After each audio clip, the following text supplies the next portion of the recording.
Assalomu alaykum hammaga. Bugun 2025-yilning 14-iyun sanasida sizlarga bir yaxshi bir savollarga qo'limizdan kelguncha qisman javob berib ketmoqchiman. Savollar bo'layapti-da.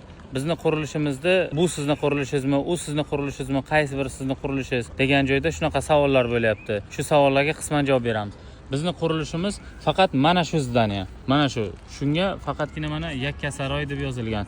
Yoki bo'lmasa agar mana bunisi emas yoki bo'lmasa mana bunisi emas, faqatgina mana shu joydan bizniki mana shu joygacha bo'ladi. Bu joylari kirmaydi bizaga. Mana shu Yakkasaroy yozilgan yozuv bo'ladi.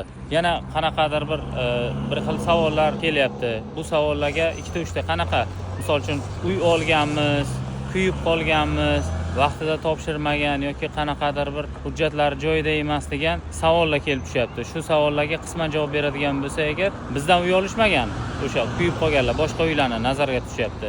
Mana bizdan kelib uy xarid qilsangiz faqatgina mana shu joydan xarid qilasiz. Bu bir, Xudo xohlasa hech qanday aldovlar bo'lmaydi.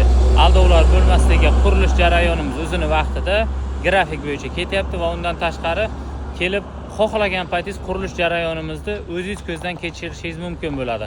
Qanaqa g'isht terilyapti, qanaqa armatura ishlatilyapti va qanaqa jarayonni o'zingiz ko'zingiz bilan ko'rib guvohi bo'lishingiz mumkin bo'ladi. Undan tashqari hujjatlar borasiga keladigan bo'lsak, bizning hujjatlarimiz xohlagan paytingiz yo Telegramdan murojaat qilsangiz yoki bo'lmasa agar o'zingiz kelgan paytingizda hujjatlarimiz bilan hammasi bilan batafsil tanishishingiz mumkin bo'ladi.